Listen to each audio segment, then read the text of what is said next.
Rain in Detroit never washed away sin. It just drove it deeper underground, into the sewers where it festered with motor oil, rat droppings, and broken dreams.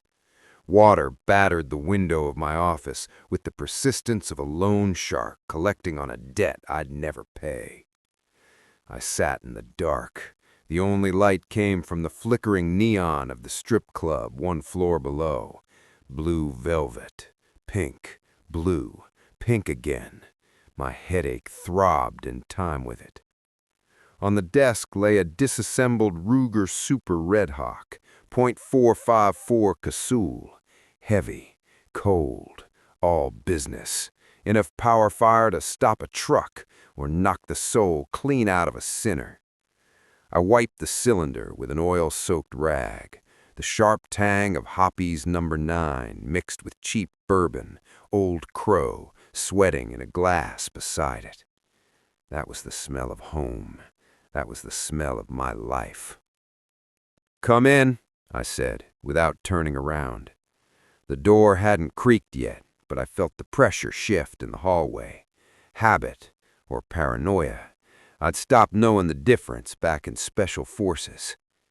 The door opened. A woman stepped inside, looking as out of place as a diamond in a slaughterhouse. A coat the color of wet asphalt, stiletto heels worth more than everything I owned, and the scent, Chanel No. 5, sweet and sharp, slicing through the stink of whiskey and gun oil like a razor. "Detective Rivers?" Her voice was low, with a slight rasp, the kind that promised either the best night of your life or a long stretch behind bars. "For friends, I'm John. For people who owe me money, I'm Nail. For you, it's Mr. Rivers, at least until I see a problem." She crossed the room and sat in the client chair, not flinching at the cigarette burns in the upholstery. "My name is Eva Wayne. My father is Marcus Wayne." I stopped polishing the trigger and looked up. Marcus Wayne, former judge, a man who sent people to the electric chair with the same enthusiasm others ordered takeout. "The judge vanished 3 days ago," I said, snapping the revolver back together. The cylinder clicked home like a prison door slamming shut. "The cops are running in circles. Why come to me?" "Because the police are looking for your body, Mr. Rivers," she said, calmly, "and I'm looking for my father." She slid an envelope onto the desk, thick, cash, real money. Next to it lay a single sheet of paper, plain A4, but it stank of smoke so badly it overpowered even her perfume. "He received this the day he was poisoned." I picked it up. Blank, no ink, no symbols, just the smell of ash. Thunder cracked overhead, close enough to rattle the glass on my desk. My hand twitched toward the gun.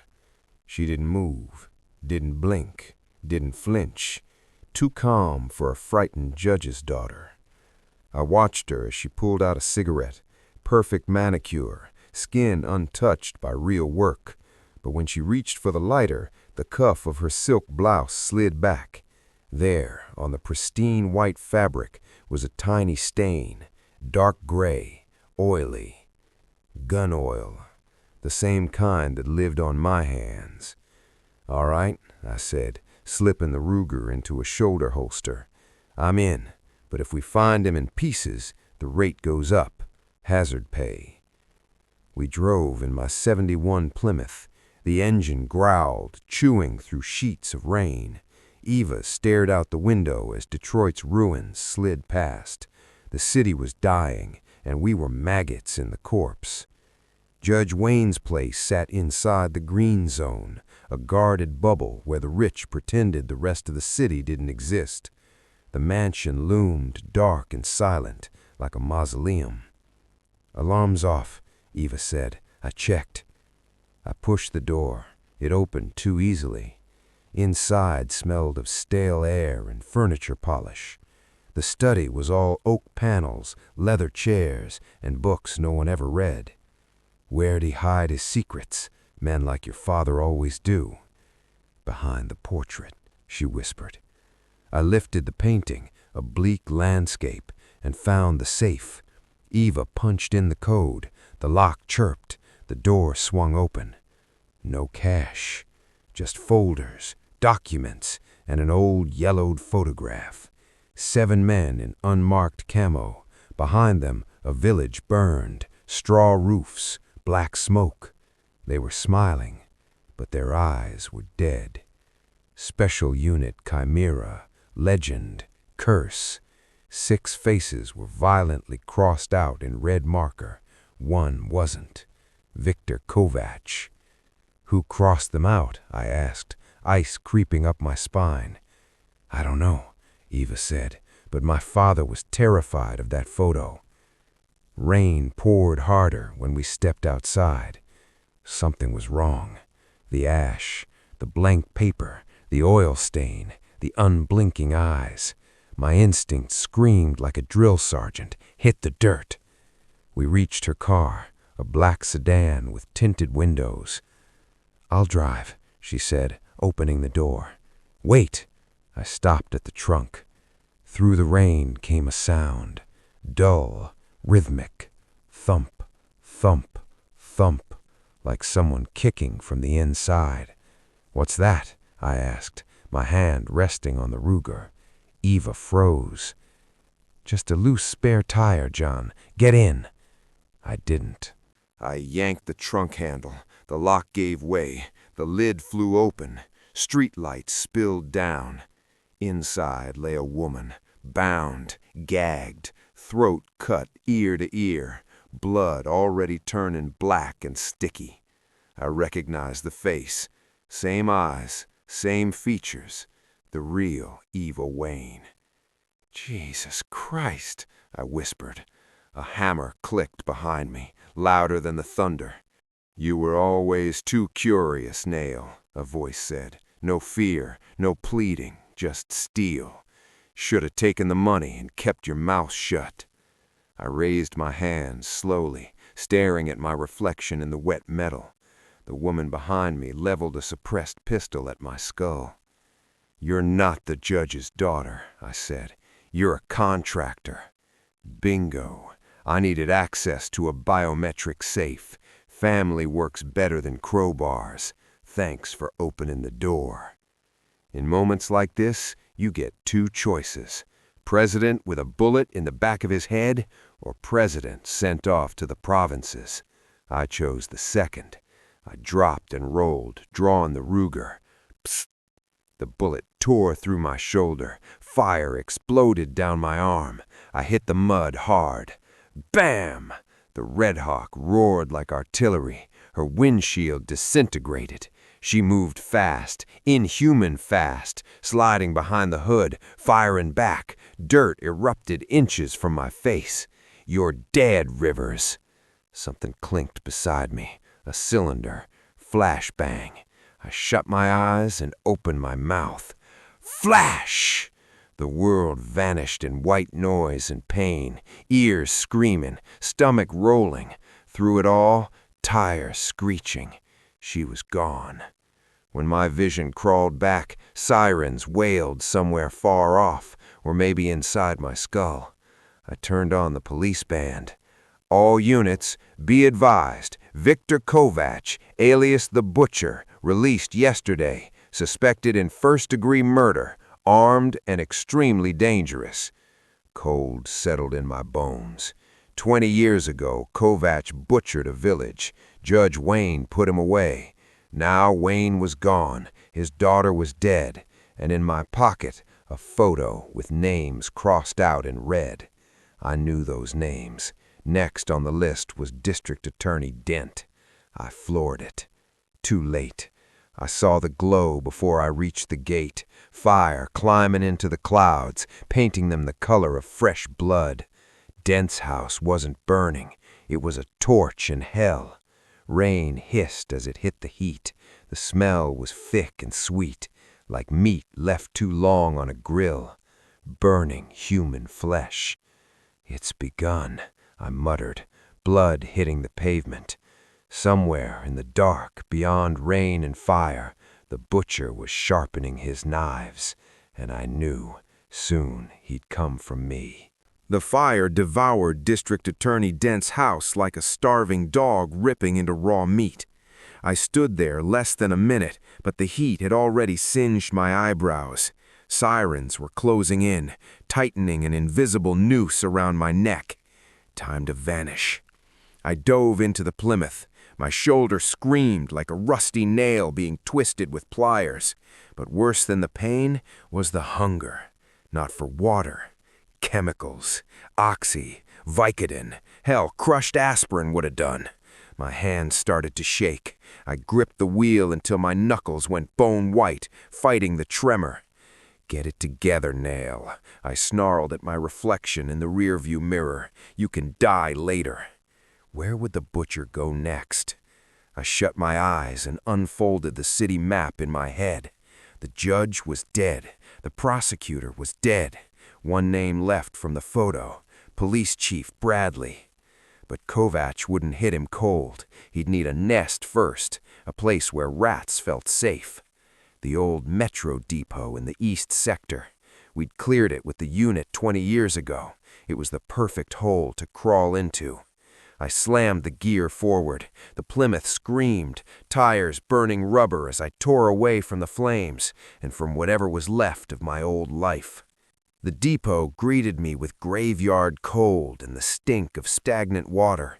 No neon, just flickering maintenance lights buzzing like dying flies. Water dripped somewhere in the dark, echoing through the tunnels like a giant's footsteps. Drip, drip, drip. I moved along the tracks with the Ruger raised. Every sound scraped my nerves raw. A shadow darted, just a rat fat as a house cat. I almost ended everything with a reflex shot. You walk too loud, John. A voice echoed from nowhere and everywhere. For a sniper, your footsteps are sloppy. I froze, slowly turned. He sat on a concrete block in the middle of the repair hall. Victor, the butcher Kovacs. 20 years in Black Dolphin hadn't softened him. It had carved him into a monument to pain. Gray hair, a scar splitting his face, turning any smile into a threat. And his eyes, dead man's eyes, the kind that had seen hell and found it boring. He wasn't aiming at me. His Benelli M4 rested across his knees. He was just waiting. On your feet, Kovacs, I barked, leveling the Ruger. Hands behind your head. You killed Ava. You burned Dent. He shook his head slowly. The exhaustion in the gesture was so deep my finger twitched on the trigger. I didn't kill the girl, John, he said. The woman who hired you did. And Dent, I tried to pull him out. But the corporation plays cleaner than I ever did. He reached into his pocket. I tensed, ready to punch a hole through him. Instead, he tossed a cheap plastic pen. It clattered against the rail by my boot. Pick it up. Open it. I kept the gun on him, crouched, twisted the pen open. Inside wasn't ink. It was a tightly rolled strip of paper. The list. Same names as the photograph, but it wasn't a hit list. Next to each name, Wayne, Dent, Bradley, was a long string of numbers. These aren't victims, Kovacs said, voice grinding like metal on glass. They're keys. 20 years ago, Chimera didn't steal gold. We stole nanites, bioweapons. They eat organic matter in under an hour. My head swam. Withdrawal clawed at me. We buried them under the city dam. Why? I croaked. Not to sell, to destroy when the time came. But we were sold out. Everyone went to prison or the grave. The access codes were split between 3 men, custodians. He stood. I should have fired. I couldn't. Someone's killing them, John. Not me. Someone's collecting the codes. Once they have all 3, they open the container, blow the dam, Nanites hit the water system. He stepped closer. I noticed the scar on his neck, a barcode carved out with a knife. 1 hour later, he said softly, Detroit's a mass grave. 1 key left. Police Chief Bradley. I lowered the Ruger. Every instinct I'd ever trusted whispered the same thing. He's telling the truth. Bradley's locked down at Central Precinct. You won't get near him. Kovac racked the shotgun. The sound hit like a judge's gavel. We don't need quiet. We need fast. 15 minutes later, rain had turned the streets into rivers of garbage. I skidded the Plymouth to a stop in front of the precinct. You got a plan? I asked, loading hollow points. Yeah, Kovac said. Don't die. He kicked the door and hurled a smoke grenade. Sssss. Gray smoke swallowed the entrance. Move! This wasn't an arrest. It was a siege.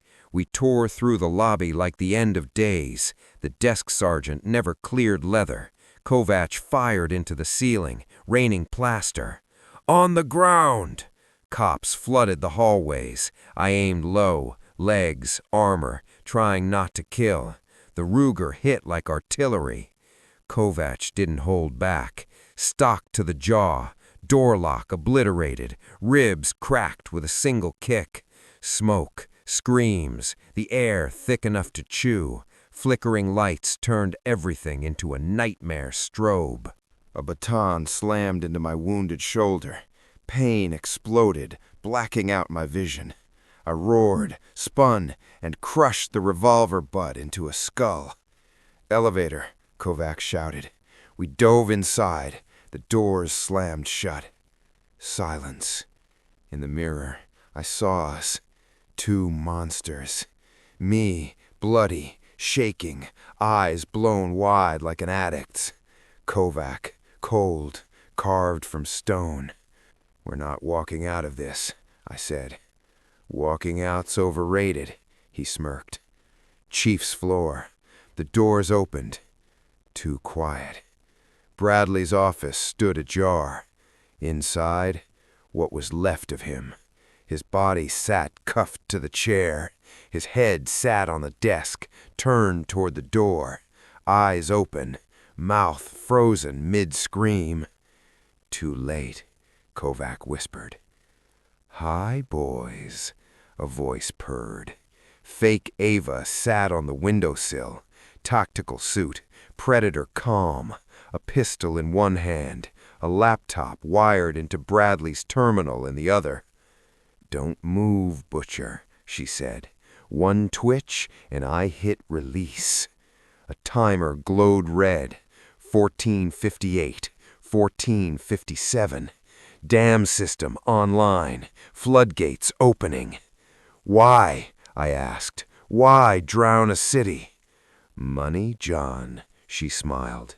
The corporation doesn't sell nanites. They test them. Detroit's perfect. No one important lives here. She hit enter. 3 keys collected. Kovac lunged. I stopped him. You lose, I said. She laughed. You still don't know who you are. She pointed at my reflection in the dark screen. Why your head hurts. Why your hands remember how to kill. Memory detonated. Mud, rain, scope, a child screaming, a trigger pulled, a needle sliding into my skull. We'll erase it. I staggered. You were Chimera's sniper. Call sign, Ghost. You sold your unit, then let us wipe you clean. I stared at my hands. They weren't shaking from withdrawal. They were shaking from memory. Fake Ava raised the gun. Too bad you remembered, John. Click. We tore toward the dam, headlights carving tunnels through the night. My old Plymouth screamed like a wounded animal, the speedometer needle trembling past 110. Beside me, Kovac wheezed. Blood from his gut wound soaked the upholstery, but he held on. He was smiling, that ghastly, vacant smile of a man already staring at the far shore. "Faster, Ghost," he whispered, using my old call sign. "We're out of time." The Hoover 2 dam loomed over the city like a colossal concrete tombstone. The rain had escalated into a full-blown gale, wind threatening to sweep us off the road. Below, the reservoir churned, black, heavy waves slamming against the floodgates like crude oil. We smashed through the checkpoint barrier, skidding onto the dam's crest. The imposter, Ava's double, was waiting. She stood near the maintenance entrance to the turbine hall. She knew we'd come. The instant the car screeched to a halt, the windshield disintegrated. She was firing two-handed, cold, professional, precise. "Get to the console!" I roared at Kovac, bailing out onto the wet asphalt. "I'll handle her." Dragging his bad leg, Kovac crawled toward the heavy steel doors. I rolled behind a jersey barrier for cover. The woman advanced. The wind whipped her soaked hair, twisting it into a Medusa-like mask. "You don't get it, John. Look at your hands. You're shaking. You're broken." She was right. I was broken. But broken things have sharp edges. I stood up and walked into the open. I didn't shoot. My piece was dry, emptied back at the precinct. This would end with hands. She struck first. Steel flashed, the blade grazing my collar, kissing my throat. Muscle memory moved faster than conscious thought. I caught her wrist. Bone snapped, a sound louder than the thunder overhead. She shrieked, driving a knee into my thigh. White-hot pain blinded me, but I didn't let go. We crashed onto the slick concrete, a tangle of rage and desperation. Punches, eye gouges, teeth. There was no honor here, only survival. We rolled to the edge of the parapet. 150 feet below, the spillway turbines roared, churning through tons of water. "The corporation always wins," she hissed, her thumbs digging for my eyes. "Not today." I played my last card, a technique she'd learned in Special Forces, one I'd buried for 20 years. A palm strike, driving upward into the nasal cartilage, shoving it straight toward the brain. Her eyes went glassy for a fraction of a second. Her grip failed. That was enough. I grabbed her tactical vest and with a primal roar heaved her up and over the railing. She didn't scream. She just vanished into the abyss. A second later, a sound rose up that made my teeth ache, a wet mechanical grinding. Churrrrm. Turbine blades spinning near sonic speed met flesh. For a split second, the white spray at the outflow bloomed pink. I spat blood and ran inside. The turbine hall throbbed with vibration. The main screen pulsed angry red. 45 seconds. That's all that was left before the gates opened and the nanites hit the city's water intake. Kovac lay slumped over the console. The pool of blood beneath him was horrifyingly wide. His face was gray, ash-colored. "I can't," he rasped. "System won't accept my code. Traitor." I dropped to my knees beside him, hammering the keys. Access denied. Biometric authorization required. Active Chimera officer. "John," Kovac grabbed my hand. His fingers were ice. "Do it. Atone. Save them all. You were a monster. Become a hero." I stared at the retinal scanner. My heart hammered against my ribs. If I did this, I accepted who I was. I reclaimed my memories. And my sins. "Do it," Kovac gasped. I leaned into the scanner. A red beam swept my eye. Beep. Identity confirmed. Lieutenant John Rivers. Call sign, Ghost. Access granted. A prompt flashed. Initiate cancellation protocol. I slammed my fist onto the enter key. The timer froze at 00.01. The sirens died. The turbine roar began to fade. The floodgate mechanisms halted with the groan of exhausted metal. Water discharge terminated. We did it, I breathed, collapsing to the floor. I looked at Kovac. He was smiling. His eyes were fixed on the ceiling, seeing nothing. Victor, the butcher Kovac, was dead. He died believing he had redeemed himself. I reached out and closed his eyes. Morning broke suddenly. The rain cut off as if someone had turned a valve. Pale, cold sunlight washed over Detroit's wet rooftops. I went back to my office. They didn't arrest me. The police who swarmed the dam found my badge and the body of the terrorist inside. I was a hero. Again. The news was already screaming the headlines. Detective Rivers and repentant criminal save city from catastrophe. The city was waking up. People were emerging from the shelters. Yesterday, when the threat of a dam breach was announced, City Hall had ordered everyone underground, into the subway tunnels, the basements, the deep shelters, the safest places during a flood. Millions of people underground. I poured myself a glass of whiskey, neat. My hands didn't shake. I was calm now. I was Ghost. I pulled the soaked, blood-stained code sheet from my pocket, the one Kovac had given me. Why had he handed it over? Why the theater?